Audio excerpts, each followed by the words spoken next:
Good evening. Hi, Senator Sepulveda. How are you? Thank you Good, for how are joining us. you? Great. So, let me just see. Do we have quorum? 1, 2, 3, 4, and then 6 online? We can kick off. And then I know we don't have quorum right now, but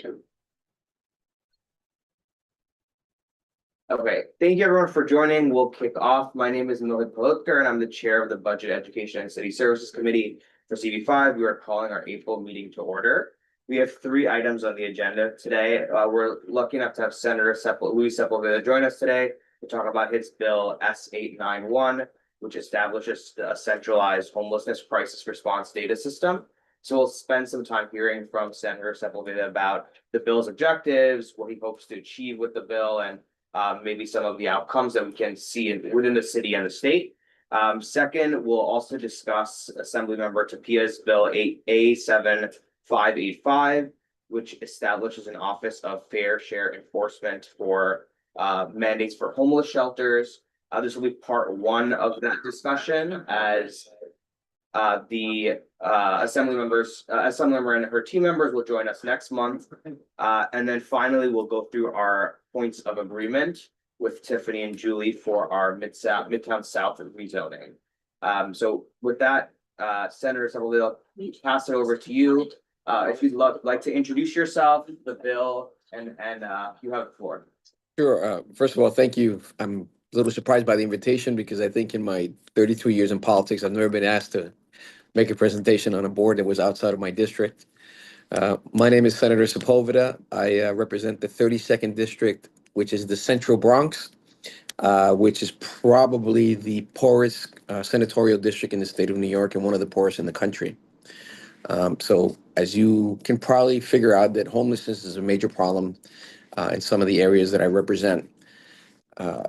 We have a lot of constituents who come to our office that are facing homelessness, and the information that we have, the data that we have with the agency is sparse at best. There's no coordination between any agency with the city or the government or the state government. Everybody uses their separate IT systems and their own governance structures. And what does that hinder our ability? It hinders our ability to do the following things. For example, if we want to identify trends or emergent needs in terms of homelessness, we cannot do it. If we want to measure any kind of performance goals in our systems and in our shelters, we cannot do it. If we want to make data-driven decisions for resources, I mean, something that should be natural, we cannot do it. And that data can help us with in terms of service allocation. It prevents us from identifying trends or emerging needs. It prevents us from measuring internal performance goals and to make data-driven decisions about the effective deployment of some of the limited resources that we have for homelessness in the city. New York, I'm sure most of you know this, is home to approximately 20% of the nation's homelessness population. That's about 158,000 people experiencing homelessness in 2024. I dare say about 40,000 of those are in my particular district. And the New York City homeless population is managed by 26 COSs, most of all with their own population data, information systems, and points of contact. Now, my bill arose out of essentially having conversations with DHS, having conversations with constituents and other legislators in my district, and we thought let's bring something, let's create something that creates some sort of coordination between the agencies. And so what it would do, it would direct the Department of Social Services to keep and manage centralized homelessness crisis response data systems. It would require state agencies, local government entities, including law enforcement agencies, court systems, schools, districts, emergency service providers, and other relevant agencies and persons that are able to share and access information to individuals who experience chronic homelessness. And we can connect or refresh such individuals to services, including affordable housing opportunities. The agency has to enter into formal data sharing agreements as needed to secure effective exchange of information. This is going to help if we can get it through the finish line, it's going to help us collect data and allow for resources so we can distribute them better. It's going to allow for sharing and access information on individuals experiencing homelessness, especially chronic homelessness. And it can provide a system that's something like helps locate patients for follow-up treatments or notify providers when their patients at the top are waiting for a list for housing. So what we can do with this data is just incredible. It can make us much more efficient. It can make DHS a much better agency, and it can certainly, with the trends, we can really move resources right away, be it either affordable housing, shelters, or other things that could provide for people or prevent people from going homelessness. I think, I mean, it's my bill, so I think it's a great bill. One of your senators in your district, I believe Senator Gonzalez, is a co-sponsor of the bill. She likes the bill. She's very good. You guys have a really good senator in her. And, she's going to help us get this also to the finish line. We spoke to Senator Luz Kruger, who's looking at the bill. But I think knowing her history that she'll find the bill very helpful and probably will also sign on as a co-sponsor. Any questions? Fantastic. Any questions? Go ahead, Yaron. So, thank you so much for that. A question, you talked about the value of the data on the aggregate level and also on the individual level.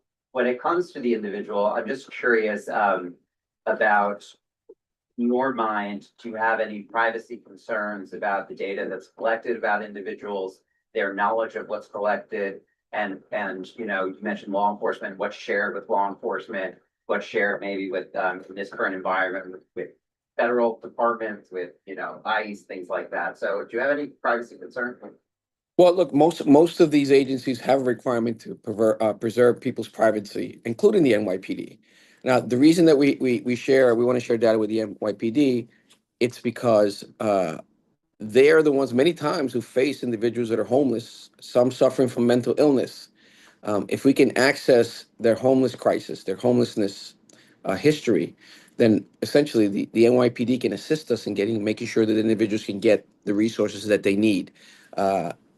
But again, most of these agencies have to preserve your data, and there are ways that we can do it so we can preserve a person's name. But the structure itself, I'm very pro privacy, very pro maintaining your data only as necessary. But we can figure out a structure, and I want to figure out a structure so that a person's individual information is actually protected. That's great, thank you. Sure. Fantastic. Go ahead. Thank you. The Department of Social Services is the state agency. If we come into a situation where the governor and the mayor do not get along, will there be any turf fighting about the data is the state's property and it can withhold information from the city? No, I don't believe that would be an issue. Look, there's always turf wars with the mayor and the governor, no matter who they are or what party they're from.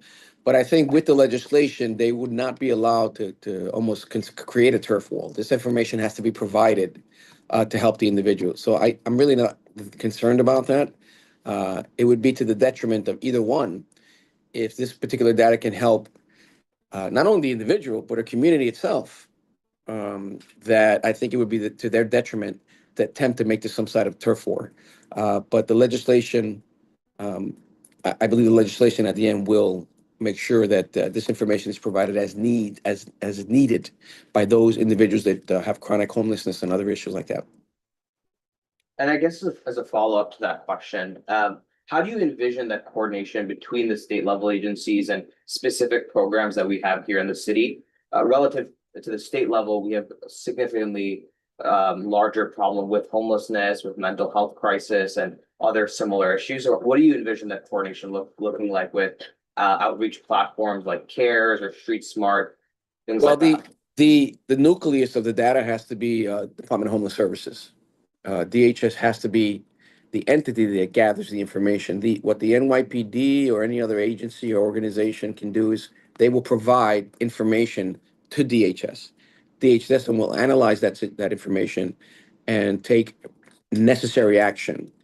So really, it's DHS that has to create the system to get the data and use it as needed for this particular community or that particular individual. Because remember, yes, we want to help individuals, that's first and foremost, but to be able to help individuals, we have to look at the locations, the areas, and see where there's chronic homelessness. Like one of the issues people have is, for example, in the community that I represent, sometimes there's the issue of NIMBY. But what people have to realize is that homeless shelters are built where there's a real significant amount of homelessness. And so, for example, in the communities that I represent, where there's a lot of poverty, there are a lot of homeless shelters that are built, and it's not. I don't believe because uh, that is the way that they want to do it. They want to punish poverty or poorer neighborhoods, but we want to make sure that, for example, you have children that live in communities for years and suddenly become homeless. We want to be able to allow them to remain living in their communities rather than shipping them across town or to another county and sever that relationship and that long-standing relationship that they have with the community. And certainly, I think that this could be an incredible opportunity for us to be able to create an environment where we're seeing the homelessness, we're seeing the patterns, we're seeing the data, we're seeing who it is, and immediately take action to prevent the homelessness. And by the way, most of these data agencies are already collecting data. Uh, many of the data that we're talking about, some of these agencies already have. It's really about forwarding it to a central system, which DHS will be the nucleus of that central system. Amazing. Go ahead. Well, I think my question was, to what degree is there already this data collection Mhm. taking place, and what kind of information sharing is already happening? Yeah. And, where would the resources come to make this central database? What additional resources? Yeah, well, we'd have Funding. we'd have to have funding allocation. We can work with both the mayor and the governor to make sure that we have adequate funding. But I don't think the cost would be so prohibitive that we couldn't do it. I think it would be relatively, and when you consider the sum gain, I think it'll be an excellent investment, and it'll be cost effective, and it'll lower the costs of all the other things that we have to do when we face homelessness. So this can help us actually bring costs down. But we do have to provide resources through the budget to make sure that we're effective. Amazing. I guess one additional question for me. You used the term chronic homelessness in the Mhm. legislation a number of times. I want to understand a little bit about how you define the term chronic homelessness, and does this include like other complex needs issues such as substance use disorders, mental illness, recent incarceration, things like that within that terminology of chronic homelessness? When we talk about chronic homelessness, is individuals that have suffered homelessness time and again during a set time frame. So, for example, if in the last 2 years you've been homelessness at have you been homeless out of 24 months, let's say 20 months, and there's a pattern here, then that is how we define chronic homelessness. Um, what was your second part of your question? So I guess I'm just trying to understand Mhm. within this tracking of chronic homelessness, Mhm. whether they'll track next order causes or issues that go alongside homelessness, such as limited access to mental health Sure, facilities, yeah. substance use of facilities, etc. Oh yeah, I mean, look, I think you start seeing patterns or individuals that are being homeless, and with that, you can then refer them to other services. You may not know, the data may not show that the person is suffering from mental illness, but when you see an individual who is suffering chronic homelessness, you can bring them into the agency and speak with them and see what other needs they have, whether they have issues of addiction. And again, this data can be instrumental in creating an environment where we can be proactive rather than reactive. So a lot of the data sharing can be used to help individuals who may have needs, other resources. And I'm really excited about the bill. I really want to make sure that we can get it out during the session, because the use of it could be just incredible. Charles, go ahead. Thank you, Chair. My questions are, will the information, if it's based on individuals' records, will the information be anonymous so that if it is shared, will the different agencies know that person's name or information about Well, that no, person? Or the anonymous, just the pure data, nothing about the person themselves. Would they also be able to opt out of their information being shared? And will there be a paper trail of which departments are accessing that person's information? And could that person have access to know, a right to know who's been accessing their information over time? You know, you bring up a great point. We never thought about an opt-out provision, and maybe it's something we can consider with the legislation. But again, most of this data is already collected by these agencies. What they're doing is they're sending it to one centralized system, and that would be DHS. DHS has all the information on individuals that are homeless, and they are required by law to protect that information. So we don't have to essentially reinvent the wheel. We just have to make sure that when the data is submitted to DHS, that it has the highest level of protection, but in a way that DHS can interpret it and find out if a particular individual needs assistance. But I do like the considering the opt-out provision. I thank you for bringing that up. But we had not thought about that, but I think it's a very good idea.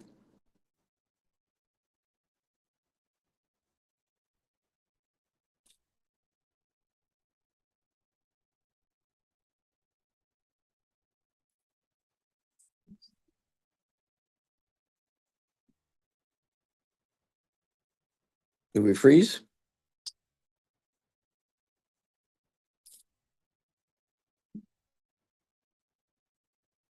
I can still hear you, but I don't hear the room.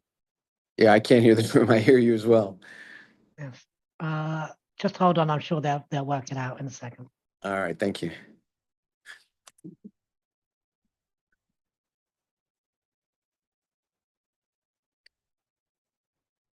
It says mute. Are you able to Hi. hear us now? I can hear you now. Oh, sorry. I thought it was over there. Go ahead, sorry, go ahead with your question. So Senator, my question is, can you explain to me, because I'm learning, how it is at present that individuals are referred to services? The purpose of this is to better facilitate connection and referral to services and affordable housing for these individuals. Sure. So how does that happen now? A lot of most of the shelters have social service individuals at the shelters. And they provide, when they do their intakes, there's a central system of intaking in the city with shelters, and then they send you out according to where there's space or where you've lived. A lot of times, these agencies already have within their administration individuals that will provide information for these kinds of needs. But with what I'm trying to create is an environment where there's one centralized system that takes into account all of these issues into one area. DHS has one, but it's scattered. I want all the agencies to provide this information so that DHS can do a better job of providing housing and the kind of resources like treatment for addiction, treatment for alcoholism, mental health, which is a major issue, and many people that are homeless are suffering from mental illness. The resources are there, but they're scattered, and I want to centralize it better. Fantastic. Any other questions? Okay, if not, one final question for you. Mhm. I'd love to understand if you or the bill's co-sponsors would be open to the idea of potentially tracking additional anonymized information against each of the profiles in the centralized database. So to your point about addressing some of the root causes of mental illness, substance abuse, etc. If there was a system where not only you centralized chronic homelessness, but also against each person you identified whether they've been checked into a facility for mental illness, whether they've checked into some type of medical assistance or substance abuse, so that we're more able to like tie information together. Is that something that you or the co-sponsor of the bill would be open to potentially expanding the remit to discuss? Oh, listen, I'm always open to bettering whatever piece of legislation I have or any policy that I want to bring forward. The individual who asked me the question about the opt-out, it was something I hadn't considered. So having these kinds of conversation, I'm really grateful to your board for reaching out to me. I wish more boards would do that with all legislation, not just mine, but all other legislation, because through these discussions, we can help make something that may be imperfect, make it a little bit more perfect. And so, yeah, that's something that I will be discussing um, with my team and with DHS to see how we can make sure that people are, even though anonymous, we're able to provide them with the services that they need, and see what ideas they have. By the way, the caseworkers that are in some of these shelters, they work with realtors so that the realtors can secure housing needs. And it's really sometimes just the caseworker knowing the status of an individual with ID issues, right? And DMV, yeah. So there are things in place already. We can use those resources. But this is going to require a lot of help from DHS and other agencies. For example, agencies that provide mental health services.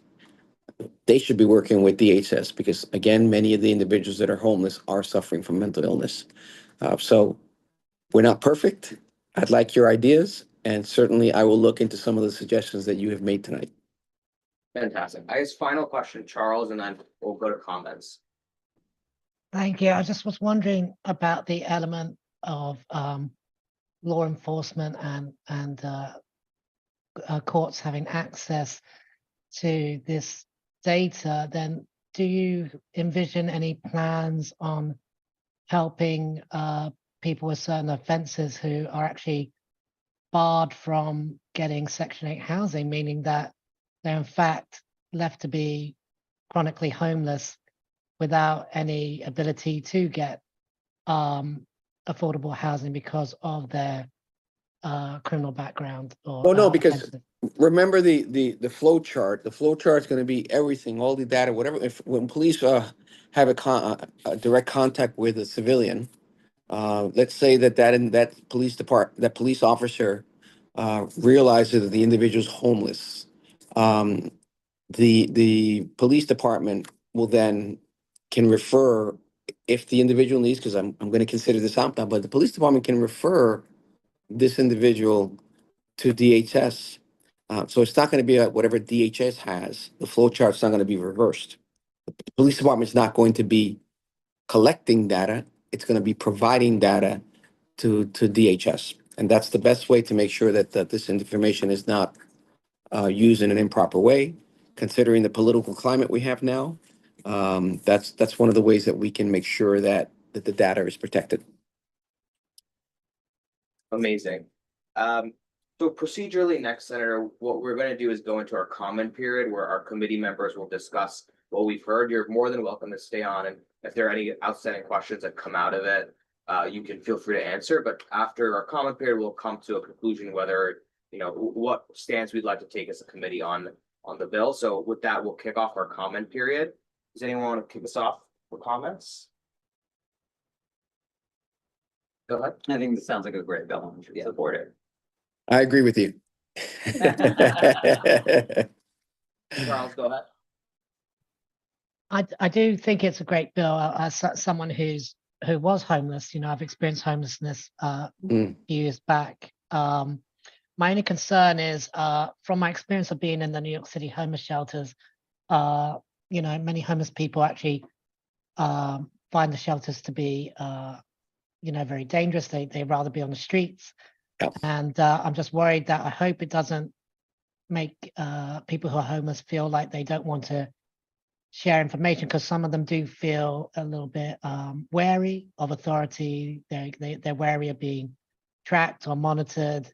And I just hope it doesn't put any of them off from sharing their information. But I'm sure if there's an opt-out option, I'm sure that might help at least with that Yep.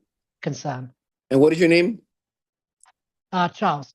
Okay, thank you so much for that information, or for that suggestion. Any other comments? Justin. Justin, sorry. I agree. I think from a public health perspective, it's the only way that it could ever be done well. I have shared concerns about creation of registries right now. But there's no way to do this work if everybody's in their own silos, so. Yes. Thank you for that. And so I guess I'll strongly agree with that point. I think this is like sorely needed within New York City and New York State. I think a very data forward approach is very innovative to usually, the type of policy the government has put in place. I do think that the idea of an opt-out clause is a good one. I don't think it'll be exercised very often. But in addition to that, I'd love to see the remit of the bill expand to include any available data that's health related or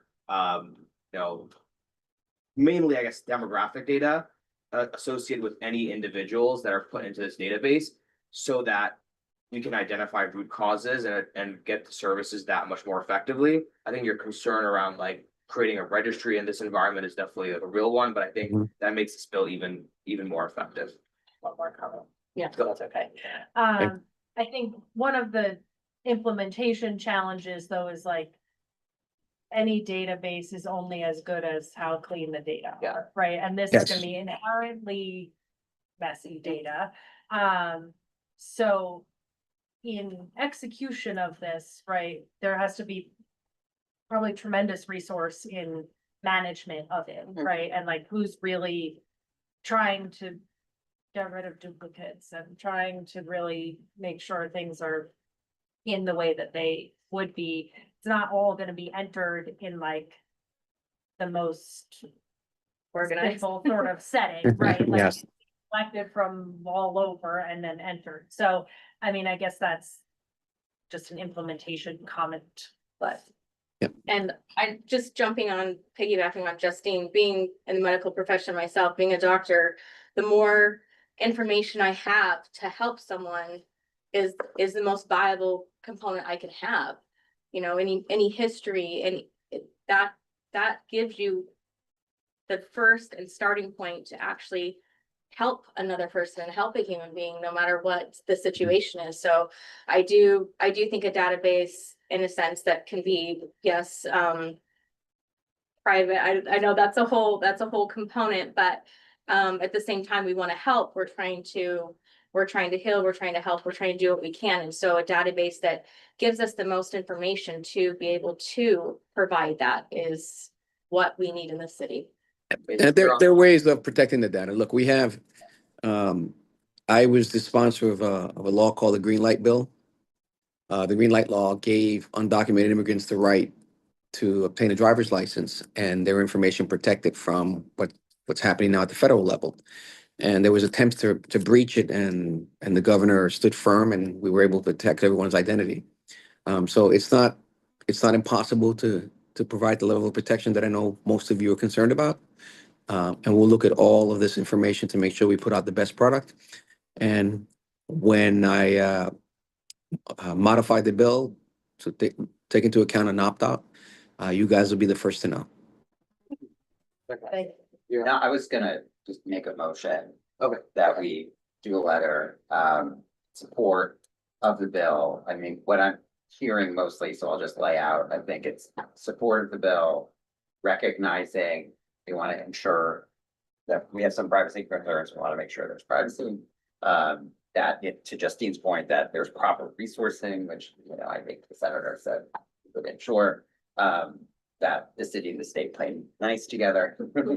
And to your point, Mohit, that we see potentially there being a broader swath of data that's used or kept or looked at, for health in the future. Does that cover basically? I think what that's you're- everything. So we have a What- second. Second. Yeah, go ahead, Senator. No, I was going to say that the letter is a great idea. What I would ask is to send it to any of the legislators that touch your community board, I know you have Kruger, you have Gonzalez. I'm not familiar with assembly persons that you have there, but certainly you should consider sending them a copy of the letter. Is there an assembly version of the bill?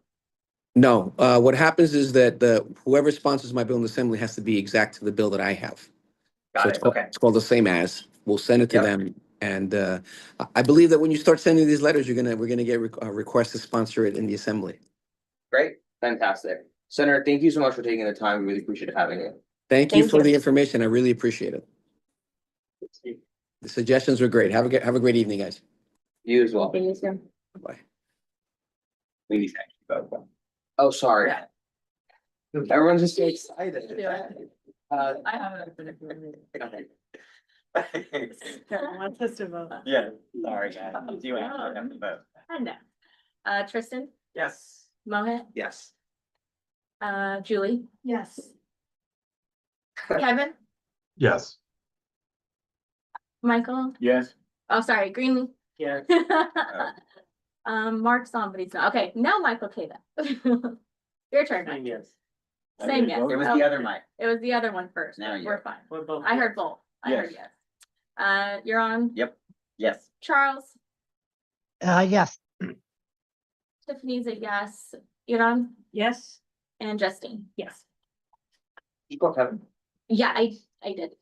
Yeah, he said yes. You said Mark's on? Mark's on as a Oh, Mark attendee. raised his hand. Oh. He needs to be added as. Oh, okay, let me, Yeah. Mark, you can Yep. talk.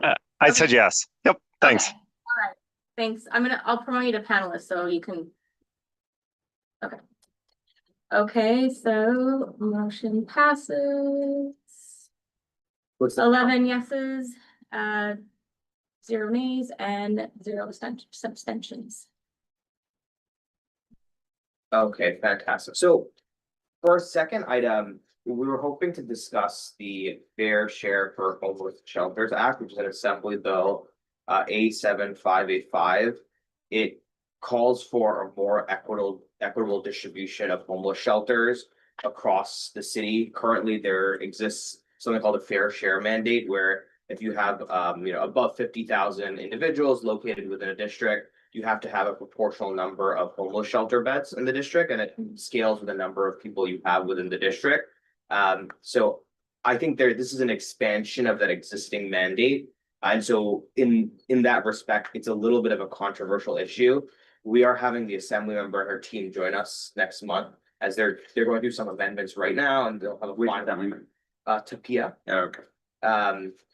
And they're going through some amendments right now, and we'll have a new bill by the end of this month. So I just wanted to introduce this item for conversation. If there are any thoughts or anything we specifically want to hear from the assembly member next month. If not, we can move on to the next item. So we'll just take a pause for questions if there's anything anyone wants to call out. I have one quick comment. I won't be here next month, but it's a little bit contradictory to what the senator said about keeping people in their community to evenly distribute them potentially, right? So if his community has a disproportionate number of homeless individuals, then they would need a disproportionate number of homeless services and shelters and beds, et cetera.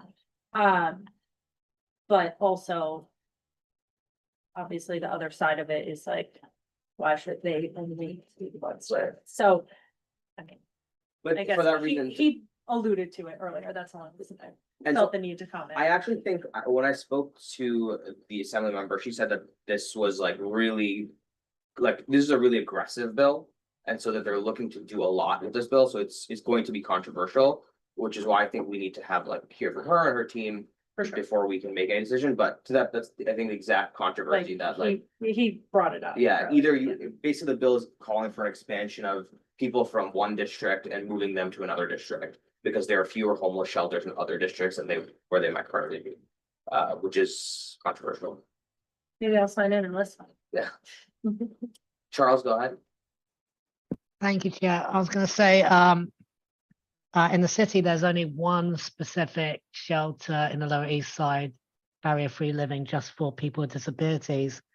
And, and if you think about that with the homeless population, that's just obviously one shelter that only has a limited amount of space I think it's important to try to bring up that there's those with physical and invisible disabilities who would feel a lot safer in a shelter that caters specifically to that population of people with disabilities or homeless, and maybe a thought to increasing at least having more than just one shelter for that specifically for people with disabilities who are homeless. Agreed. I think that's something we can call out, when we speak to the team next month. Any other thoughts, questions, comments? So they'll be coming next month to Next actually month, talk. Yeah, though, so about it. this month they are, I think, amending the bill a little bit. Mhm. I mean, my understanding was that it was a very aggressive approach and they think they want to change something, so it's a little bit easier to pass, and then once they have that finalized bill, they'll come and talk to us. Fantastic.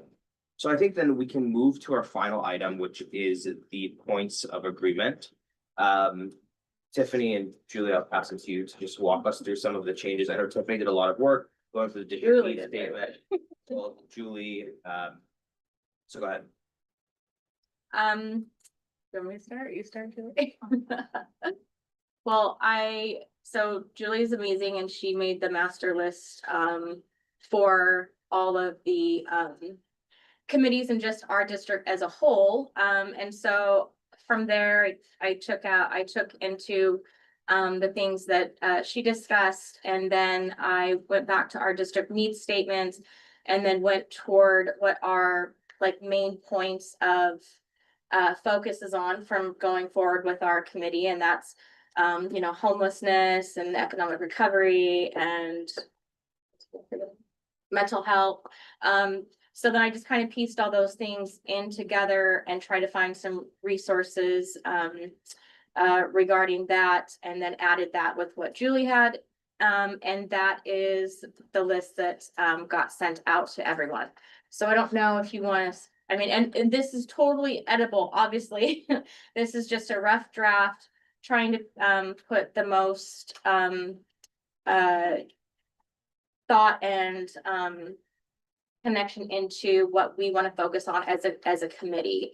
Our whole board is obviously taking on parts of this, so we don't need to bring everybody's committee needs into this. This is just the Bex. I can share it.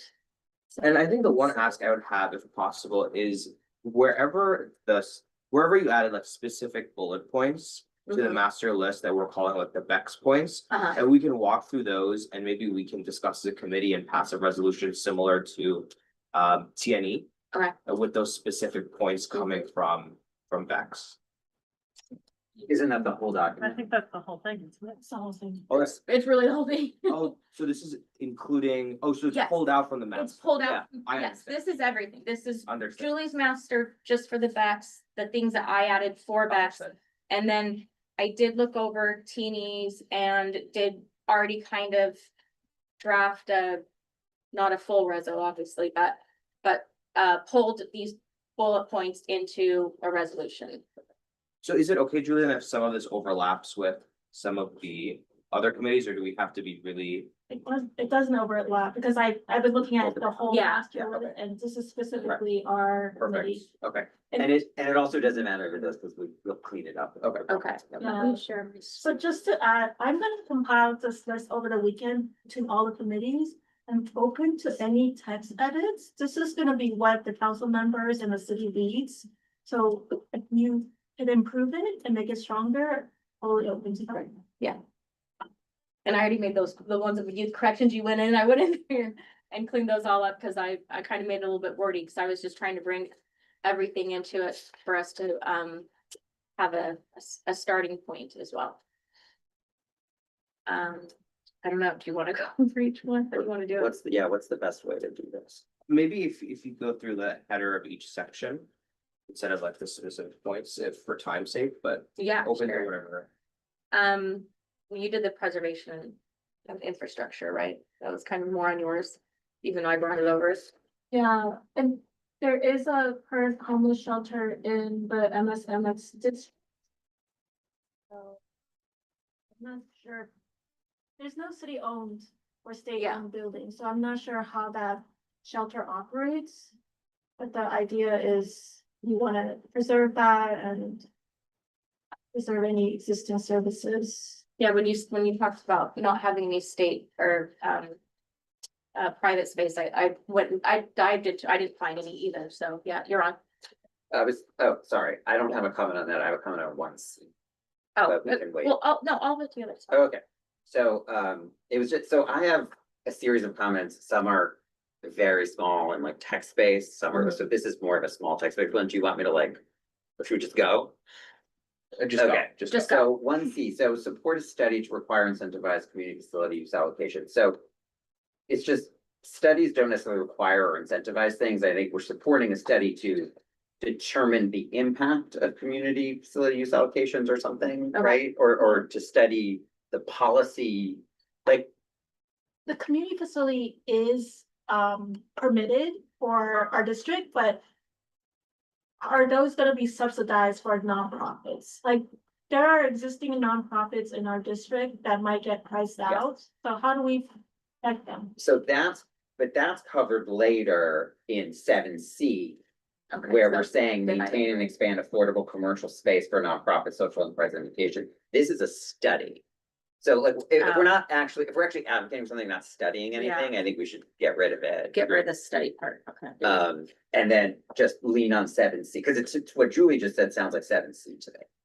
Yeah, There is some redundancy. redundancy. Yeah, and I have a yeah. couple other dupes. that I Yeah, can no, get that's for. perfect. No, Okay. thank you. Should I I didn't keep- edit it, I just kind of. Yeah, no, it's But- not, oh, it's great. I think, just to be clear, I think. Yeah. Julie did a good job. I can keep going. I can wait for the next section. Just let me know how you want to do this. Okay, so That's all I yeah. have in the first section. I'm Anything totally else for in the that. first section? For anyone? And sorry, I realized I was looking at the parks list, so I was very confused. I'm like, it doesn't make any sense to me. Way different. Oh. Oh, Go ahead. sorry, Mike. There's, 1B, protecting the create part I understand, but protect multi-use civic spaces. Do we have any multi-use civic spaces in the district? Well, if we do, we want to protect. Or if we can create them. Yeah, Create part of create that. and protect. Maybe just change the two words around, because I don't think there is any. Not that I don't know of any. So Create need it to and then create allow and it to- protect. Yeah. So, okay, we can change those That's an words. example of civic space. I mean, I think it's covered elsewhere too. It would be like, Yeah, it would be like a rec center. yeah, it's like, yeah. What's a public health function? Is that like a vaccine drive? Yeah. Wellness check, the mobile stuff, anything. Okay. So, okay. Charles has his hand. Oh, Charles, go ahead. Yeah, definitely if you can read the headline, the headings, because I can't Oh, obviously I see them, apologize. but I was gonna, and I don't know, I didn't have access to this document, I apologize. I was gonna say, if we're talking about preserving infrastructure, I do apologize if this is already a given, but I think I should already mention it. Is any existing audio pedestrian signals, and if any new ones, obviously, we do need an increase of those audible pedestrian signals, but we do have some scattered around. So if there is any in those areas, they definitely should be preserved. And the creation of new ones would be great. That sounds like a DOT. I mean, that would be a transportation. But I think we can include that as part of like our points. Is that correct, Julie? Or Yeah, we this can really P&D include that. already passed their reso, so if we want anything captured, our vote versus committees. Okay. So maybe it's a point D is like, advocate for the expansion of. Charles, what's the right language? Is it like audio assisted services or? They're called audio pedestrian signals, APS, audio abbreviated to, yeah, APS, yeah. Across like key intersections and areas of transit. Tiffany, you're adding to this? No, I'm just writing notes because I'm sharing, so I didn't Yeah. wanna write over what I'm sharing my Well, you screen. can live edit if you want to. It's easier, Oh. so you don't have to do it later. Okay. but- Let's see who's gonna take it. Okay, sorry, let me just finish this one, and then I'll go back over that one. So you said across key intersections and what? Transit areas, I'm sorry. Okay, there it is. Did this isn't our master, right, Julie? The one that sorry, guys, let me just get on this, so then.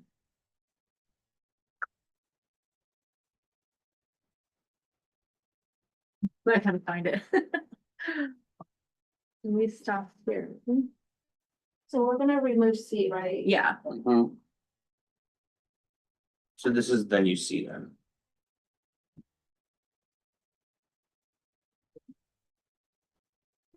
social infrastructure, but that's fine. my sharing. Well, we can amend that.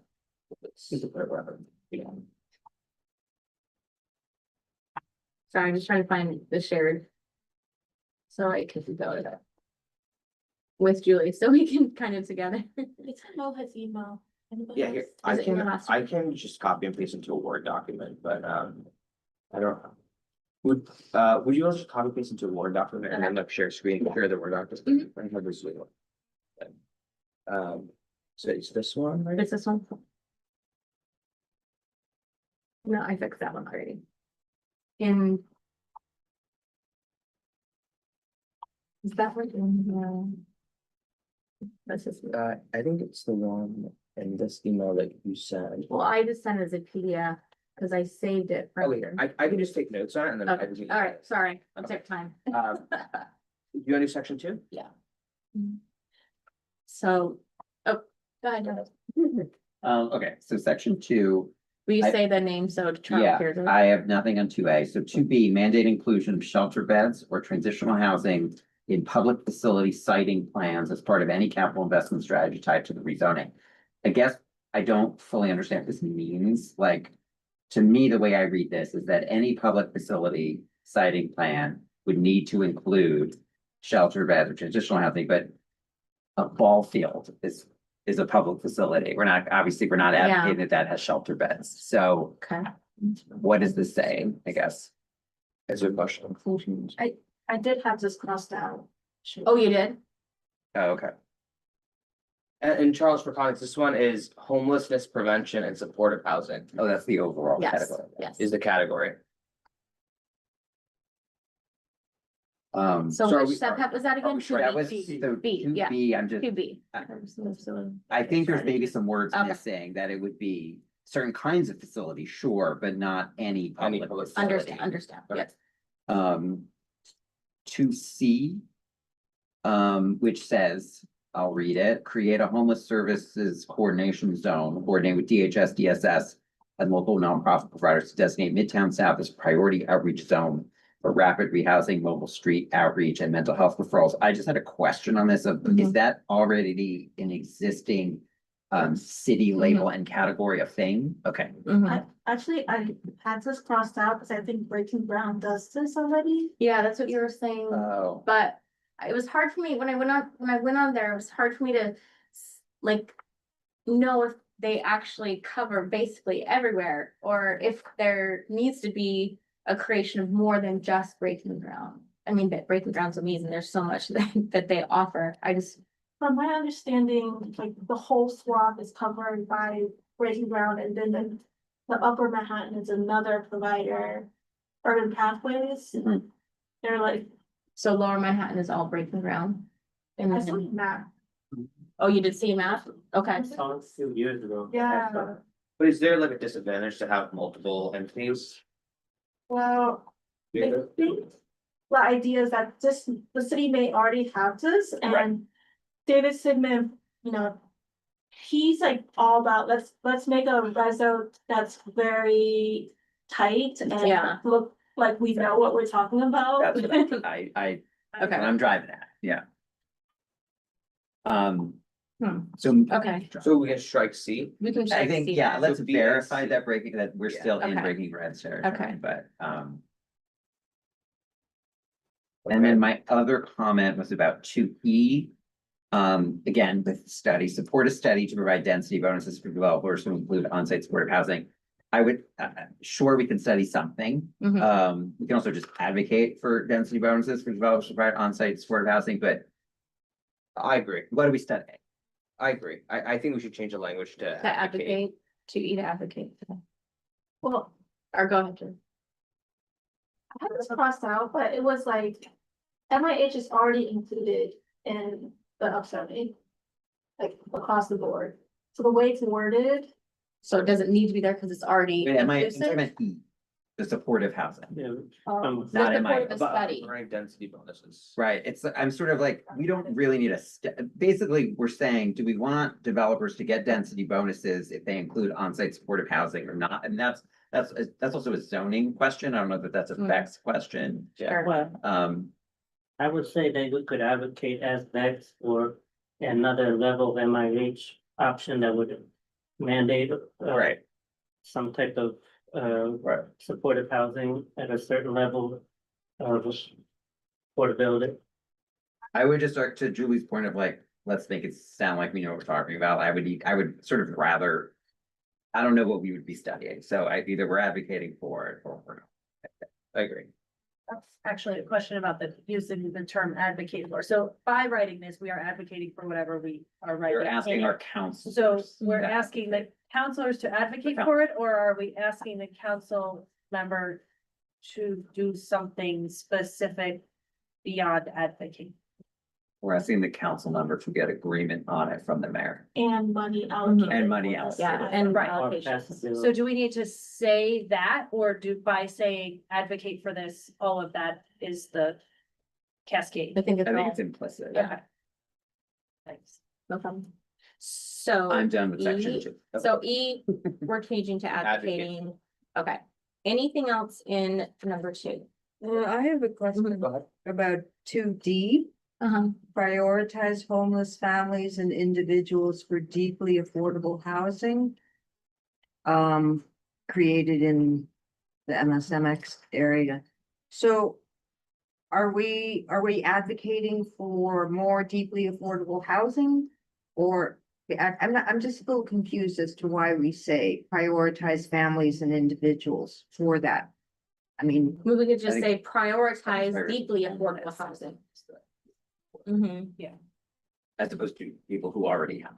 Yeah, okay. but she's asked about why I wrote homeless families and individuals versus just Well, homeless individuals. Deeply affordable housing for formerly homeless. homeless people would.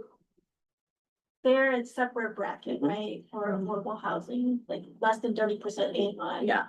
So calling those people out, that's a population that's. Actually not gonna get these units. So That's why I was explaining to you that the key word there, I think, is Homeless. homeless, Yeah. not individuals and families. Is there a technical definition of deeply affordable? Or is this other? there's, Is it there's for- a ELA program, extremely low income units, which is Mhm. like a certain AMI, right? Okay, and you said it's below 30 or below 30 is a separate group above Homeless that? is below 30. Okay. Mhm. Then there's like 30, 40, 50, 60, and then they're doing average 80% for 485X and for MIH average 60%. Okay. But So to clarify, the prioritize homeless families, individual is to have a separate lottery first before others that are not homeless. it's about, How when we they do the prioritize. pro forma, the units are gonna get a certain amount of rent, right? Cause they like to do the higher rents of 80% MI, cause they get higher rents and they make more money. But when they, figure out their pro forma and designate these units, they have to designate beforehand, oh, we're gonna have these many 30% AMI units, which is less income for them.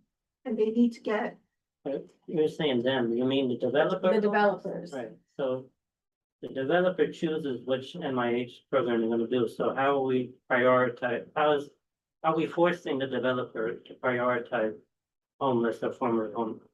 So the land use committee has, their POA talks about the affordable housing fund, where city funding would help subsidize the low income units.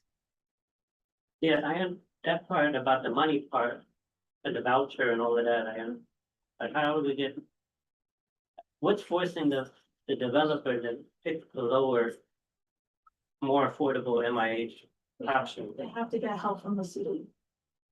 And the city has to require, HPD has to, when they go to HPD and say, here are my MIH units, HPD will talk to them and say, well, can you provide these units? And we'll still help you subsidize them. So it has to be a negotiation.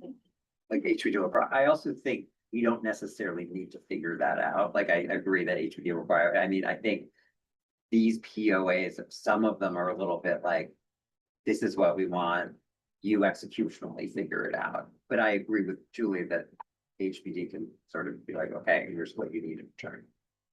And then to your point, the mechanism for actually asking for credit for deeply affordable housing units to be created has already been considered in the land use committee.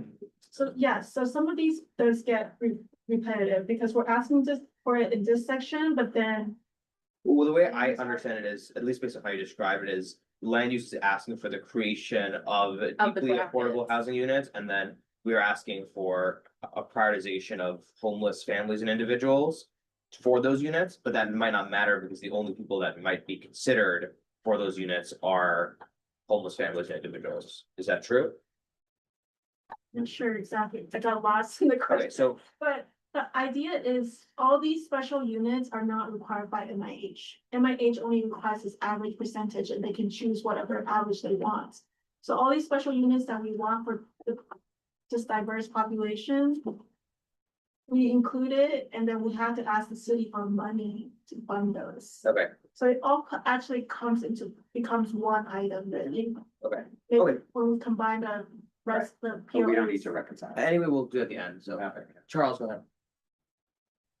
Hi, I just wanted to clarify one thing and then mention something else, which is so the Breaking Ground outreach, the Street to Home program, it's actually Brooklyn and Queens that they're responsible where they work the most, where their sole outreach is, but they are part of the Manhattan Outreach Consortium, along with their partners, Center for Urban Community Services and the Goddard River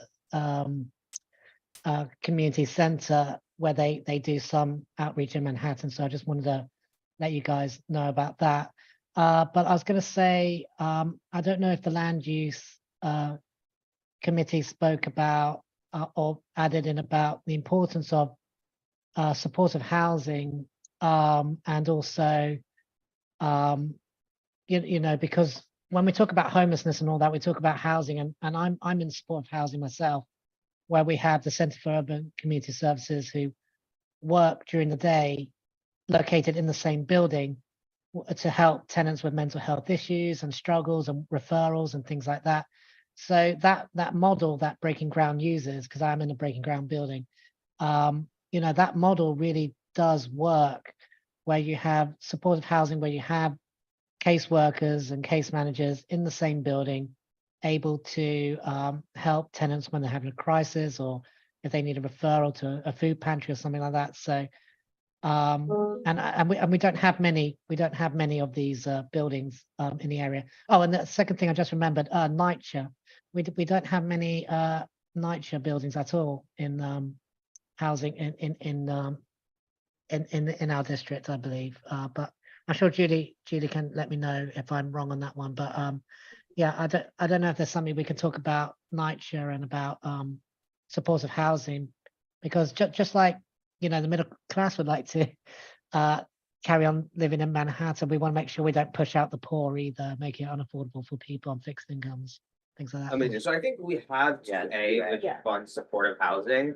And then on the point about Breaking Ground, I think we can just leave it in for now. I do see they have a building in the Times Square area, so I'm assuming they already service the area, but when we do the full reconciliation, we can remove as necessary. Amazing. Anything else on 2, before we move on to 3? Okay, so Tiffany, you want to do 3? Balance rules. I can, but I took that from yours. So this one is actually from another rezoning POA that I found. And they were the ones that listed as AHTP program, anti-harassment attendant protection program, Is this Soho NoHo? probably. So City of Yes, in my brief research, asked for 7.6 million for that program when that passed. We can ask for a certain amount, but here I'm just saying, let's ask for it to protect the existing 23 project units. It's just it's additional service for tenants to help if there's any pressure. So are we asking for a general increase in capacity? And then, legislator council members will decide what that capacity looks like, or are we specifically asking to match the 7.6? Oh, no, not to match, but just this was important for City of Yes, and it should be important for this rezoning as well. We could ask for a proportional amount. Yeah, okay. City of Yes, it was 7.6 for 80,000 units. Then whatever the proportional amount, I mean, I think that's fine. Yeah. And Charles, this section is called residential tenant protection. Thank you. Anything else on number 3? So we'll make that additional word, we'll add that additional word. Yeah, I've added it here. Okay. So number 4, mental health access and crisis response.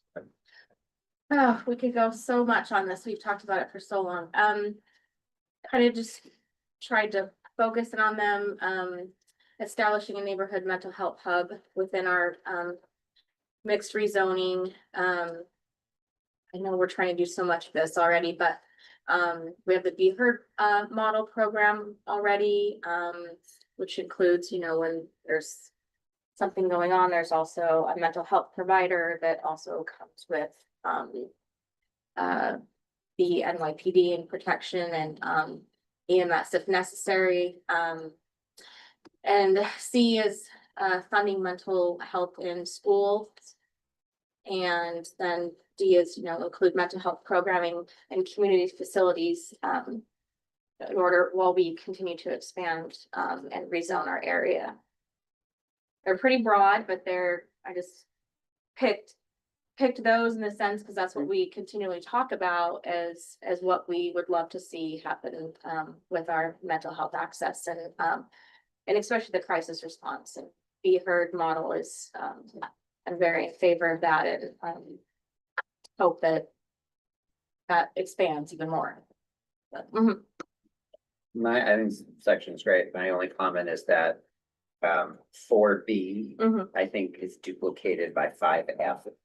So I would, or it's at least, it's in 5F is sort of included in 4B, like if we're gonna do Be Heard, then we don't need mental health. Then we don't need crisis 5F. to work with the NYPD. okay, so 5F could come out. And I would that's take staying. 5F out, yes.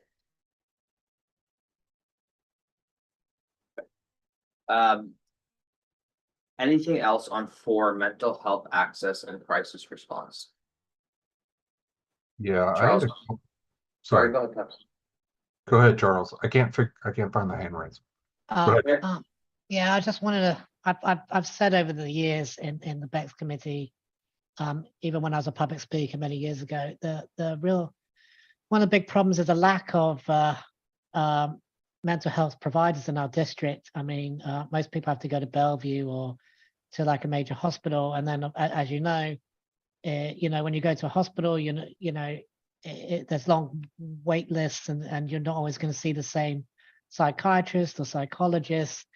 And really there needs to be something where there's some sort of incentive for new providers to come in where they get reimbursed better than they do on Medicaid. And this is what Medicaid reimburses, because I really feel for people in the medical industry because doctors and all that, because they get the reimbursements are so little, and of course they need to survive too and pay their rent and stuff, and so and go on and everything. So I was just going to say something really needs. I would wish someone really addresses this problem of the reimbursement for people, for psychiatrists and mental health professionals, and maybe even some sort of diploma training for members of the public to get some sort of like experience at.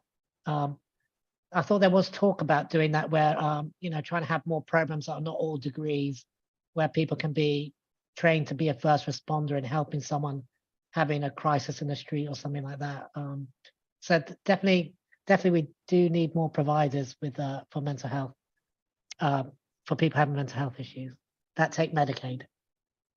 Amazing. So I think 2 points there. The first is around reimbursement, which I think is tough for us to cover within this specific document. I know we had the Bellevue representatives in last year, but it's gonna be like a statewide law change. It's gonna be required, so it'll be difficult for us to advocate for here. In terms of like additional professionals, I think we have a number of these points that I'm seeing here, but I think we can additionally call out that we advocate for increased awareness within the community for people who might want to learn how to be supporters in these areas, something like that. So add what you say, advocate Or for. yeah, or we can include it in D or something, including mental health programming, community facilities and public libraries. Okay. So just like, what is that? It's like lay people being mental health. I think that's what that Charles is asking for, right? It's like providing, Charles, is that correct? Is like providing additional people who want to get involved in the community, who may be like non-medical professionals, the right level of training to do something similar to like EMT type services. Is that correct, Charles? So that's 5A. That's safety ambassadors. Okay. Okay. I'm guessing that's yes. But Oh, sorry. Kevin. Sorry, I'm sorry to interrupt. Sorry, I was on mute. No, I was going to quickly say yes. That's totally what I'm saying. Especially in the United Kingdom, people can actually just go to college and do a diploma to be, to have a basic counselor. And it's just sad that sometimes I feel, no offense to here in the US, but sometimes I think there's a lot of jobs that we overthink and we say, oh, you need to have a degree for every little thing. And I think there's a lot of things that people from just their life experience could make really good counselors, or just really good at maybe de-escalating someone having an emergency on the sidewalk, and just have some sort of training to talk them down and to, be there for them or something like that. Yeah. Yeah. So something like that. Thank you. Kevin, go ahead. Yeah, I just wanted to ask, is it appropriate to ask for funding for nonprofit mental health related organizations?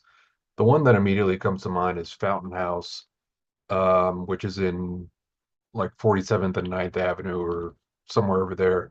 I don't know how many people are familiar with it, but they operate with, it's called a clubhouse model, which I think has gotten pretty popular in terms of treating mental health with some of the people in the city.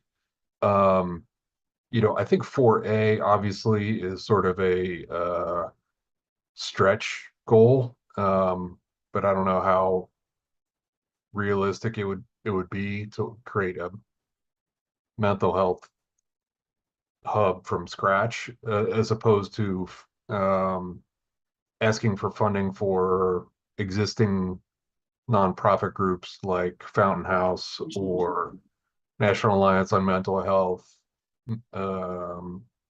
etc. Yeah, Just putting that out there, honestly. I don't know, Julie, if we're allowed to call it a specific nonprofit, but we should definitely advocate for funding for nonprofits in this space. Are we allowed to advocate for a specific, or? I don't know about that, but advocating for the clubhouse, an existing model. yeah, I think yeah, that makes sense. Existing model. Yeah. The clubhouse model, I think we could drop that name. Right. And I think that it's sort of like C is about school-based and it sort of goes along. And I'm not saying it should be the same one, but maybe we stick it as D and funding the clubhouse model outside of schools. Okay, great. Third- And my second comment outside, I think mentioning the clubhouse model is fine. And then my second point, I have a friend who is, she's works in the psychiatry department at New York Presbyterian, and I've talked to her a lot, just kind of offline, about what happens when someone with a mental health episode gets admitted to the ER. And she said the biggest kind of bottleneck is just they don't have they have a limited number of psychiatry beds for mental health issues. Is there a way to ask for funding to increase the number of, I don't even know what they're called specifically, but some kind of mental health beds in an emergency admissions facility at the hospitals in our district? I recognize I'm wording this horribly, but something along the lines asking for more funding for mental health services in the ER facilities Yeah. within the hospitals in our region. I definitely ask for stabilization beds. Right. There's so many difficulties to this because our hospitals and ERs are so busy and there's so many patients, and when you have these different areas within the ER, or it's triage areas of what we call holding areas, there's only so much space to have different acuities of patients in the emergency. I mean, you have everything from, a trauma to a cold to somebody with a mental health issue.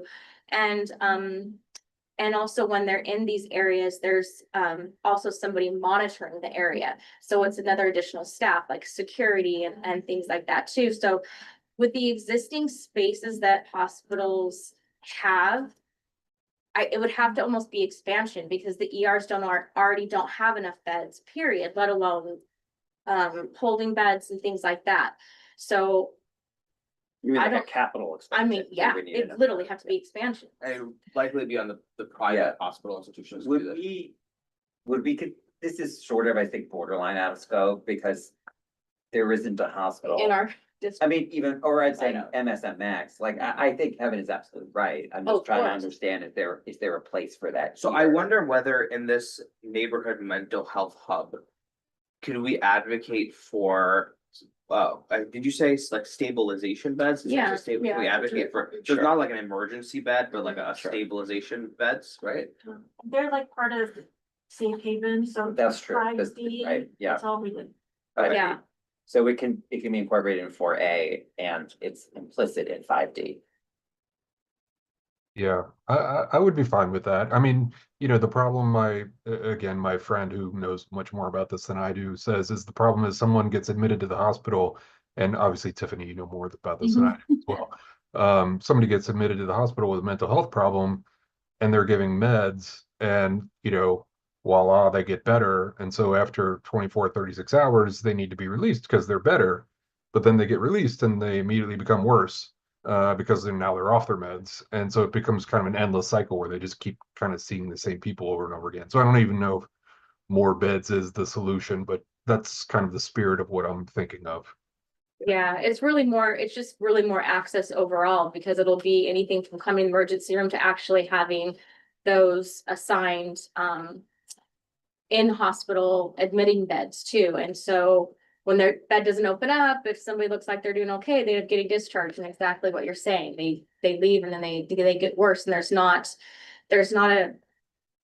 the system doesn't give space to provide that care in actually emergency rooms. And so having other supportive places is really important, I think, especially in our district too. If this is a wish list, is it okay to advocate for additional capital improvements to Bellevue so that they would have more beds overall and more ER beds, more psych ER beds? Because the population is going up no matter what. We good? Yeah, I'm good. You good? Sure. Jenner to ask. Yeah. So I'll add it. we'll add that to the board. Well, why don't you add that to, Or should that be well, okay, that's. Yeah. add it. Sorry. Okay. Charles, go ahead. Oh, sorry. Go ahead, Michael. Charles, just give us 1 second. Hold on a minute, Charles. Having spent altogether too much time in emergency rooms lately, especially at NYU Langone and on Staten Island and some other places, and witnessing on a Friday or a Saturday night, you don't want to be in an emergency room. was in February, February. And they come there for shelter.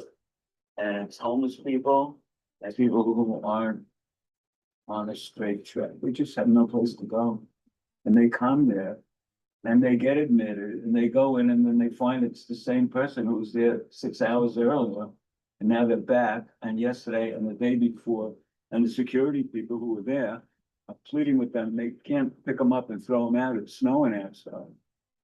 Literally that night that I was there in February, and it's not just that Friday night, it's a month before that I was there, also in the emergency room on a Saturday night, and it's just a shame to see that kind of stuff and what we have here, because unfortunately, homelessness means where am I gonna go to get warm and a bowl of soup? And they're very nice to the people. They don't physically throw them out. They plead with them. And the harangues that are going on back and forth are hot and doing. Not a pleasant sight. So anything that we could do to make that change, that would be really great. And so maybe that's a combination of like the supportive housing that we talked about earlier and providing more capacity and resources within some of these areas. Is there something more specific that you want to include? No. Okay. Anything else on 5, on 4? If not, then on 5, crime prevention and public safety through services, not surveillance. You're on, go ahead. So first, in the title that you just read, I would advocate striking not Not surveillance. surveillance, yeah. Just because I don't want our council members, I don't want it to seem like an implicit knock on the NYPD, and I don't want our council members to think that these are coming from like a sort of a political place. Okay, Um, yeah, I didn't necessarily need to put that. Yeah. I was ready just to take that out. And then 5B, which is expand 8th Avenue corridor crime prevention strategies. 2 things about that is that 1, it feels like a duplicate of the last bullet point under 12. Or it is a duplicate of the last bullet point under 12. Okay. And then secondly, we talked, I think, in our conversations about district need save and stuff about, haven't we advocated for expansion also to other avenues for this? Or at least 7th? Yeah, And do we? yeah, we have. I think we have. Yeah. So I think we should reiterate that as well. So I think There's it's, Seventh Avenue. it's right. It's so it's like, We kind of advocated beefing for Sixth Avenue and Seventh Avenue. well, what did we end up But I- advocating for in The the resolution. budget requests? I think it was just I 7. think it was just 7. So I think I would reiterate that. Okay. And then 5F, we talked we about talked about that. taking that out. Duplicated. I think that's all I have. So expand that 8th Avenue and including adding additional expansion of a 7th Avenue Right. corridor to, It could be between the Yeah. same streets, or we can talk about that, but. so I can add that to 5B, right? Expand and Okay. Anything else on number 5? I have a question about the Community Safety Ambassador Program. Do these exist in other districts? not And district, wait, but in how- California. Okay, seems very aspirational to me, Mhm. and I don't know how it would work. Well, it's all volunteer, just like, you know, the EMT volunteer work and things like that. Can't say exactly how it would work, but they It's do just have these exactly what programs. It's exactly what Charles Yeah. was just saying. It's like, individuals could get. Individuals that license. something. Like a neighborhood watch kind of situation. Maybe the people on the precinct community councils could get training, do that.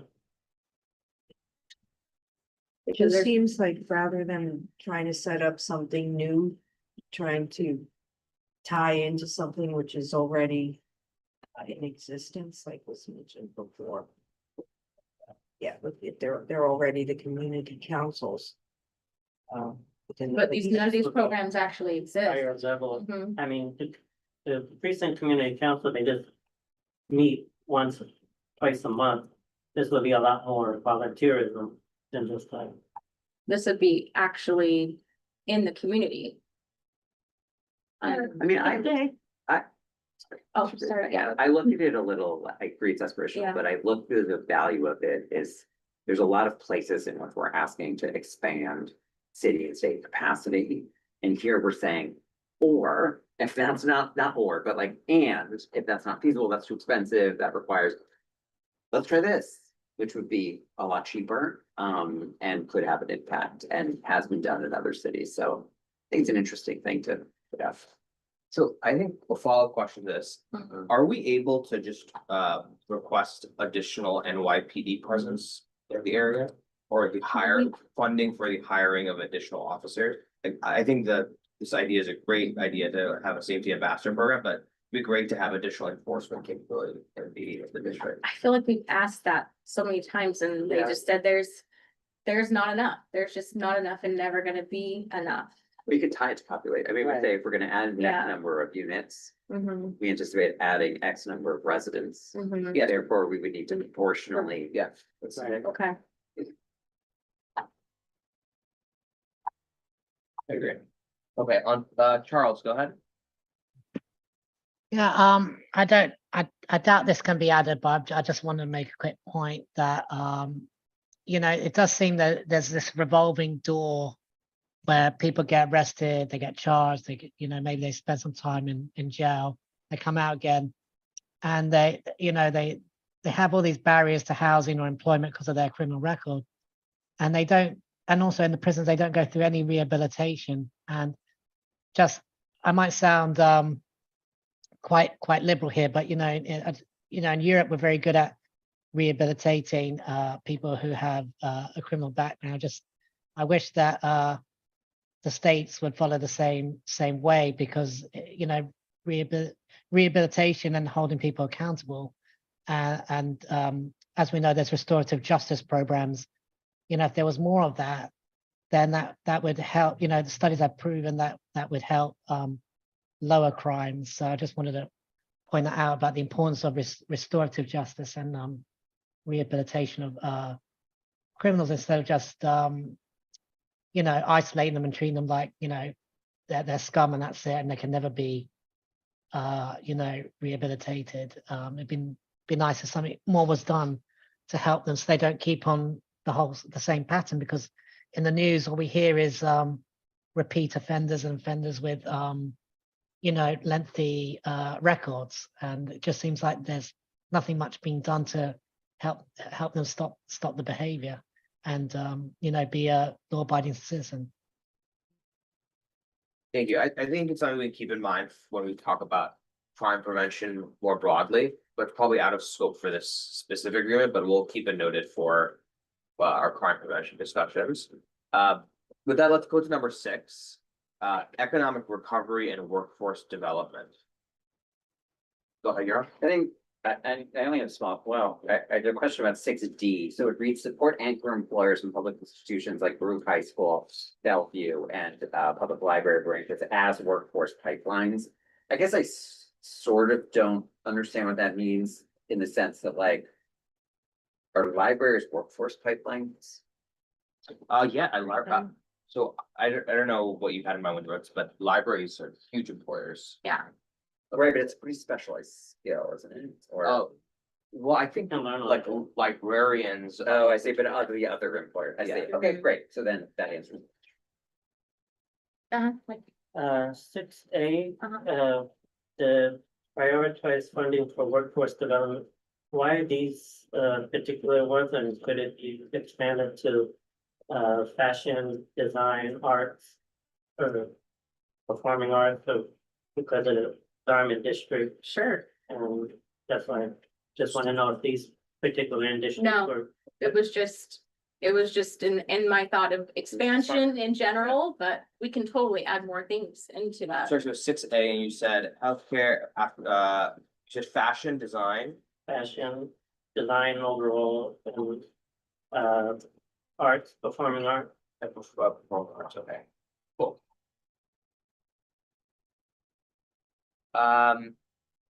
Anything else on 6? Economic recovery workforce development. Oh, thank you. Wow. Yeah, it was a. Thank you. Okay, if not, the number 7, equity in economic recovery. Yeah, You're on. I'm not as good in this, so I'm not. this is more, okay. Oh, sorry, that's not true. So 7B, include provisions for community benefit agreements with major developments to fund job training. Is that like a thing? Like a community benefit agreement? Like, is that something that exists or we sort of? I think it's Making making it up. No, I think Yeah, they're real things. It's a I'm Googling it, legally binding contract between developers and host municipalities or local communities. I mean, does that It's just- fit? these I are- don't know, but Like some of these, like local infrastructure, that gets discussed on the land use side when it's like, you know, bonuses in return for transportation or whatever. I mean, I think this is fine, actually. I think it can stay as it's done. Okay. Anything else on 7? Not, and then number 8, education and youth services integration. So for this one, 8A, I do think this should be phrased in the form of a study because I think we actually don't know what we need for the school Mhm. capacity question, and we need to figure it out. I know we're not a district with a lot of schools and, Right. but I think because of that, it doesn't get, I think it gets overlooked. And as our, as our zoning changes and Right. more people move into the area, we don't.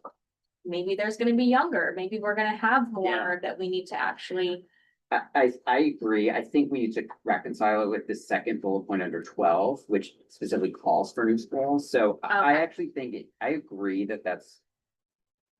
the Okay. Second bullet point under 12 reads, Yes. need for new schools and funding for the Mhm. expansion of Broome College. Campus high school to provide additional school seats for the future Midtown neighborhood. We will probably need seats. I think we don't know where and we Yeah. don't know. I don't know. I think this one, I would get rid of that second bullet point in and 12 and put that into, and maybe do like okay, a study under 8A. I don't know. Well, I think it's a point. I would probably actually move up the 12B effectively into 8.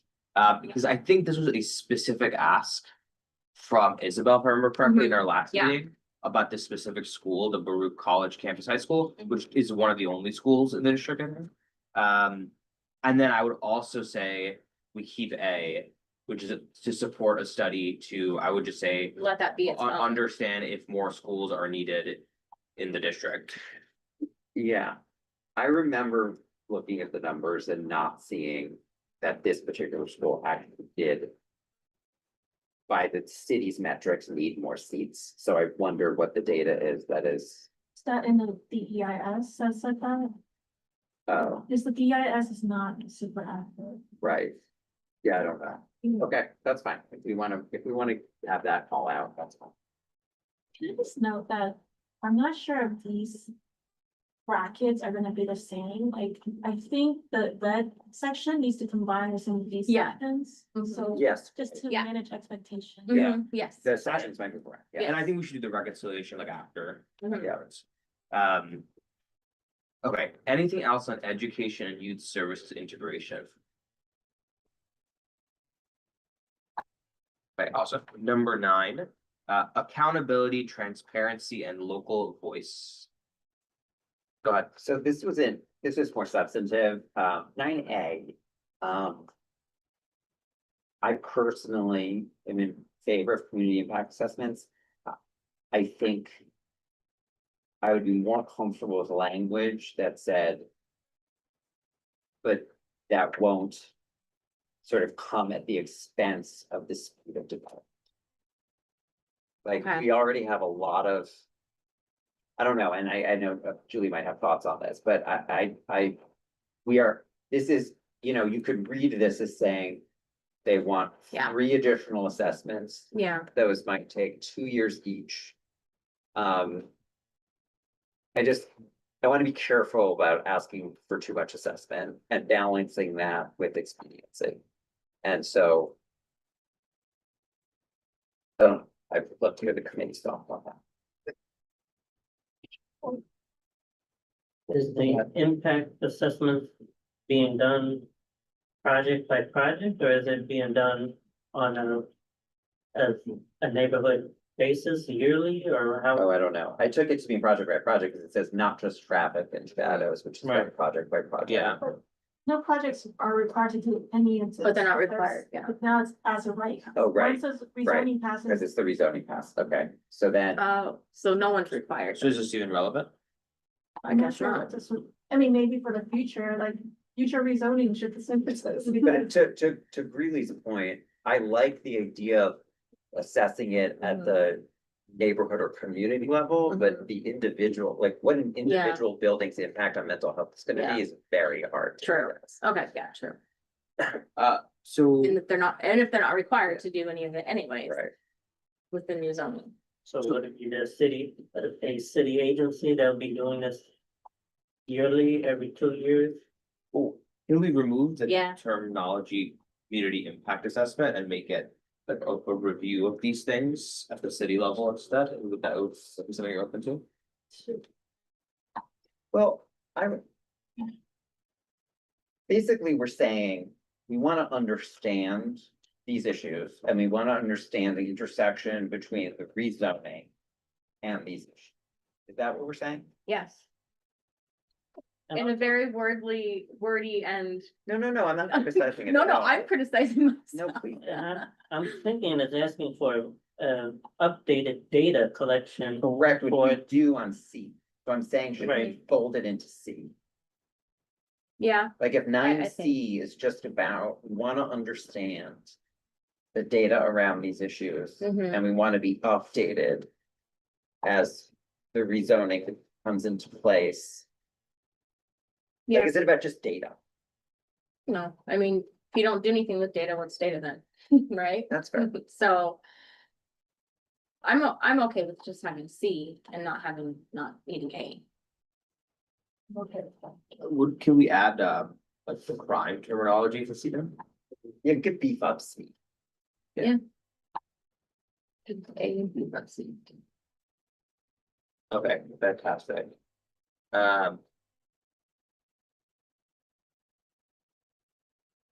Uh, anything else on 9? Accountability, transparency, and local voice? So if we take out A, then we'll leave all these other bullet points in this, it'll be A, B, C, D, E. Well, are these bullet points? Are These, yeah, D, these, E, F, or- oh, so sorry. So these are additional that Julie wonderfully has in the Right. master. So I put them into the topics that I created Yes, and then tried to mix them. I think that's perfect. And as Julie said, they might move around, but that Mhm. master sheet was never approved by any committee, Yeah. so we need them here in Yeah, order to then. Try to pull them in the right spots, but No, I think maybe I didn't too, but these would be other bullet points if they're, yeah. Those are the So, other numbers. Community Oversight Committee, public accountability through annual public reporting on progress towards commitments with metrics, and then there are different enforcement mechanisms, sales clawbacks. Mhm. I mean, I'm fine with all of it. Any other comments on it, 9? Okay, if not, 10, we have 3. 10, small business and retail protections.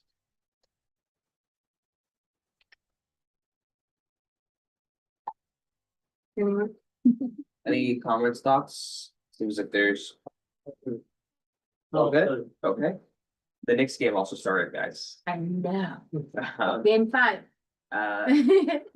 Number 11, sustainability and resiliency. Anything here, Tristan? Do you want to add anything more? Sustainability?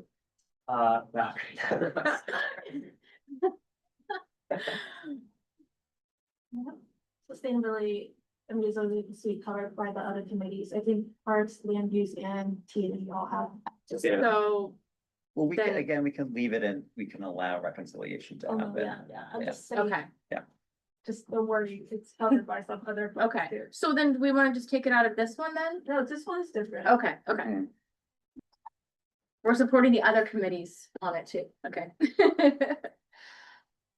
Okay. Okay, so 11's Fantastic. okay. 12 additional community facilities and services.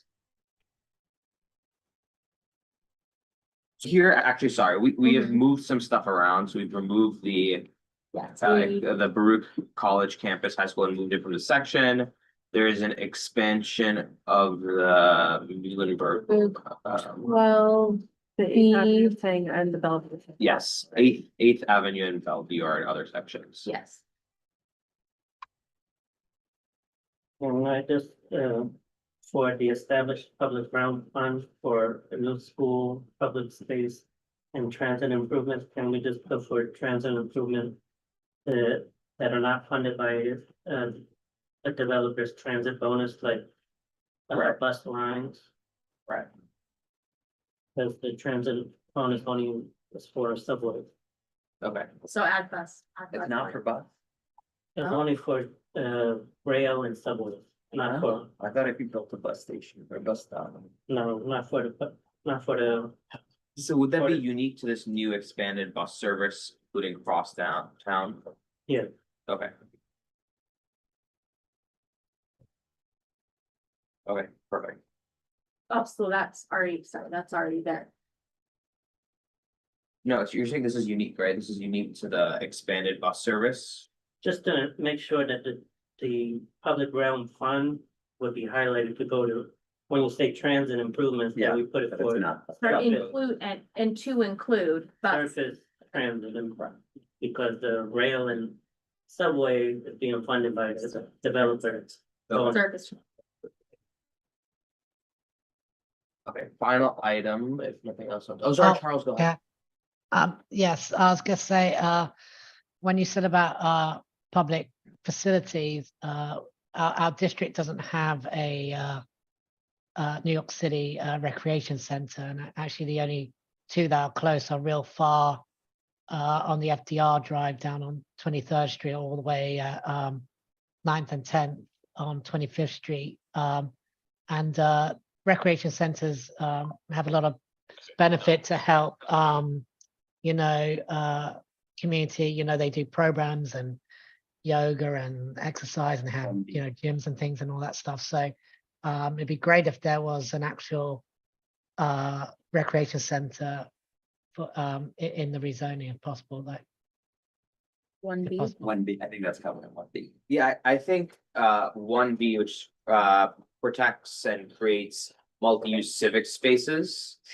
Maybe we can just say in 1B that it's to serve both education, recreation, it's just for education, recreation and public health functions. Yeah. So instead of both education, public health, we add the word recreation. Okay.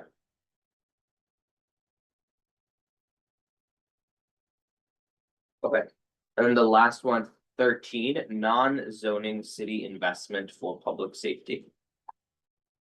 Oh, yeah. So, yeah, this is again, a little more substantive. So the very last point, provide opportunities for local mom and pop retail to have reasonable rents. I guess, what do we mean by opportunities? I personally am comfortable if we're talking about like SPS support. If we're talking about like commercial rent control, I think that's a different question. Well, is this, did you write this This, under? no, this was Julie's. Oh, Julie, Sorry, is this Julie. under the innovation hub, so is the innovation hub a specific initiative that is providing? The mama pops, the very last Yeah. ones. I thought that was a formatting error, or to me, that appeared to be a formatting. Okay, I took that from the Came from master. somewhere. All the red is white.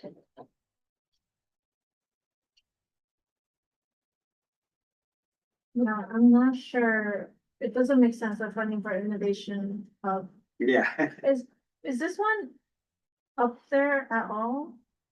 In the master, In, it was under, it was, There's was- one about SBS, so there's an item that's deploy could've pulled it SBS, over. there's the second item under 10. it should go with the SBS. Okay, so the second item under 10 is deploy Yeah. SBS programs and services to local small business owners to make them aware of available programs and service. So I'm great with that. uh-huh, I think it's the additional sort of language of provide opportunities that could mean like rent control and things like that, that I'm less, if we're comfortable with the language under 10. Then we can B, strike, then we can, strike this. I'm fine then we striking. can take out the funding for last innovation hub. Okay, take out. Yeah, I think this can be striked. Struck. What's that? 13. Take out. Can I make an observation before we, I walk around the streets a lot. That's what I do. And, when I walk, like here, you all did when you came to, and everybody's going to the Long Island Railroad, it's really crowded. You walk on Lexington Avenue, if you notice, the sidewalks are a little narrower on like Lexington Avenue and Madison Avenue, because they were added later. And it gets really crowded. And now the great thing on Seventh Avenue in the Garment District, Broadway in the Garment District, further down in the Flatiron District, where they've taken cost space and allocated it to pedestrians, still can't get away from the scaffolding that somehow reduces by 50% the amount of available space to walk through a block. Is any of that in our purview here at improving the city with all these other things? Nobody mentioned the scaffolding issue. That's such a big thorn on the side of everybody here. The crowds of tourists, which we love because they help pay the bills. So we don't want to say, get them away, even though they don't know how to walk, they will walk in a row on a small sidewalk, not this way, but this way. Is any of this in our purview to, in this stuff that we're doing now, for lack of a better word? Was that, So I We rate recommendations about something about that. was it teeny? Well, Because, I mean, I'm a Council's teeny, done all like, so, Stuff about scaffolding. we've had shed the sheds. Yeah. At Bex Yeah, before, which yeah, their, shed the their sheds. goal is to remove scaffoldings effectively. And make it harder for buildings to keep scaffoldings up. For a long Because time. it's cheaper than actually fixing the building. Which I think the challenge with that is, it's like a citywide issue and we can't govern like this specific district. There's no other district more populous It's in true. terms of not living, but during the day, people walking back and forth. I mean, Yeah. I mean, I think that if you think about a rezoning, we anticipate there's gonna be a lot more scaffolding. Because people are gonna be converting buildings, people are gonna be building buildings, right? So I do think it's fair to say, in anticipation of the work that's gonna get done. I just don't remember where the council left off. Like, I think the council has addressed this recently. I forget exactly what the bill was. But maybe we can look into that and say, like, anticipation of all the work that's gonna get done, anticipation of all the scaffolding that is gonna go up. We hope and expect that developers would, keep to. Whatever, I feel like maybe the council dealt with this. Okay, so we will follow up on this and include it as part of the broader POA, but we can refine the. Yeah. language of that. There is a particular type of scaffolding which is far superior to the rest of the crap that's on the side. And that actually like looks attractive and it looks safe and sturdy. It's those white.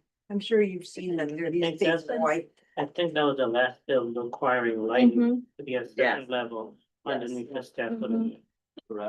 It's a citywide policy, so places in the Bronx can't afford the special scaffolding. But you So said, much more could you expensive. repeat that?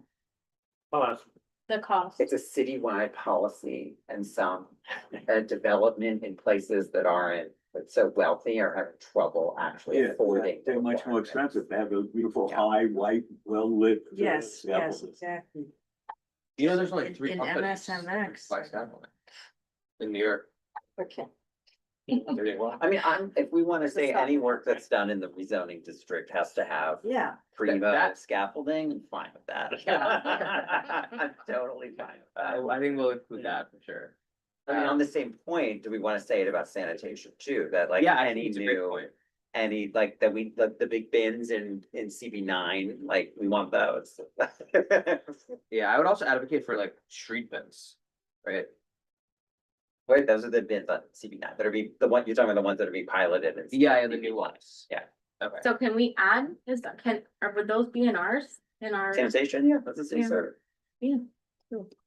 Alright, yeah. And Michael, I know you had a point What? about the crowd. Which bins are you talking? So CB9, they're doing this pilot program of these, they sit in the street, right, past the sidewalk. We have this in, by Bryant Park on 40th Street. Is that also the pilot? I I don't know. think this what is it- part of They have bins. the bids, the business improvement district are required to have that. And they're all It's of them, different, this is residential. oh, this residential. It's a pilot for residential. Oh, okay. Because although so the law is in place now for what, under 11 units, you need to be containerized. They're piloting other things for bigger buildings, like what's gonna work. And so this is for residential. Bryant Park is just for the park. Right. And they have it parked in the curb, just like the bicycle racks are on the curb. And they've proven to be a lot less rat infested than roach infested than before. To your point about, like the overcrowding, particularly in this area during rush hour when you have folks walking to the LIRR, to Mass Transit, et cetera, NJ Transit. Given that this area will have additional, individuals living here, is there anything you wanted to potentially share or propose around like the reorganization of foot traffic or pedestrianizing things? You know, it's interesting that you said that. I don't remember what committee I got it in. But there's a list of, have it on the board, of about 30 location buildings that are 6-story, 8-story, smaller buildings that have been earmarked for possible conversion from what they are today into residential. What committee got that? I don't remember. And they take a building that's with 32,000 square feet and they project it with the FAR and the building next door and the building next door to that to be 282,000, 4 million new square footage for residential, of which hopefully 20% will be affordable and stuff. And there's a whole bunch of buildings like that. Has anybody seen that list? I have it at home. It's 2 pages long. I printed it out from the machine. And what's interesting is Luann pointed out is all of those buildings, no. The owners of those buildings have to agree for the conversion. Number one, without that, no, not one step is being taken until they agree. And they won't agree until it shows a profit for them, right? Nobody's gonna do anything. But if they do, and as it happens, eventually, then we're gonna see those scaffoldings increase for a lengthy amount of time on a multitude of buildings, not one here and one there. And not just for local 11 with the bricks, now with the tearing down and the building up and all that.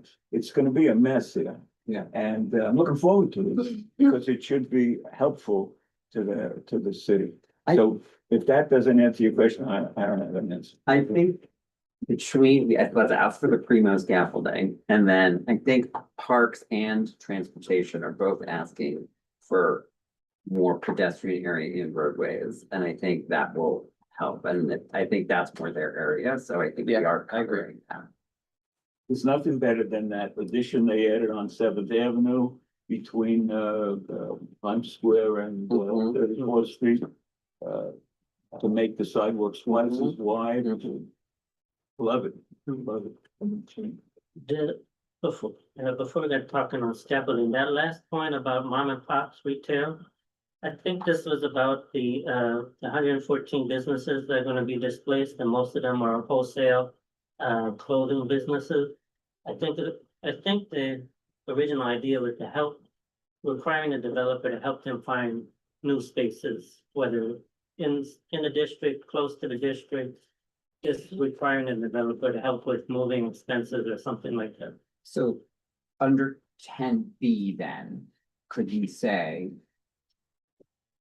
Cause it's sort of similar, so we're saying we want SBS programs to help. I'm comfortable with also saying we want developers to help. Could we combine those two together?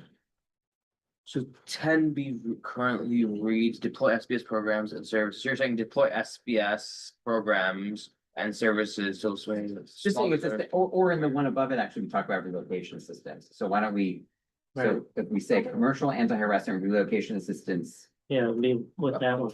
Yeah, Yeah, what it would be relocation? with that one. Okay, perfect. So 10A. So commercial anti-harassment and relocation assistance for potentially displaced businesses. And, you know, that'd be 100. 104 feet. Yeah, exactly. Good. Open Here. to 10A. Oh, Charles, go ahead. Charles, you might be on mute. Sorry, can you hear me? Can you hear me okay? Yeah. We can hear you. Oh, now we can't hear you. I think you went back on mute. Oh, now can you hear me? Sorry, I was having problems with Zoom. I just want to quickly say, especially for Michael, tomorrow the New York City is having a hearing on art being put on temporary structures. The Department of Building is having a hearing tomorrow at 11 a.m. Online, and you can also submit an online comment. Obviously the comment period will end tomorrow at midnight, but they are having a hearing. The Department of Building is having a hearing on artwork being put on temporary structures such as scaffolding, if he wanted to attend or put an online comment. Thanks for that. And I think we should have Shed the Sheds come back too at some point. I think they were Yeah. Really good. Yeah. Okay, any last thoughts? Oh, sorry.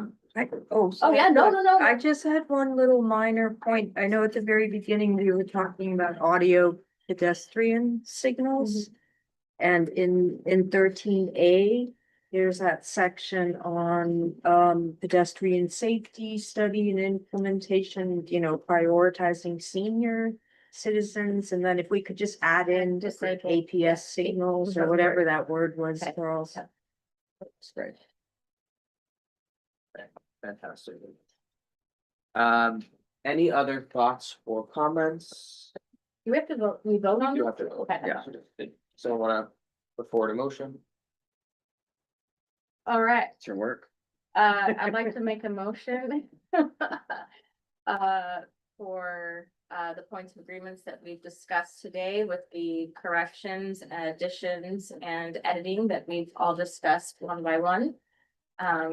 As what we see our committee would like. Second. Okay. Roll call? Yep.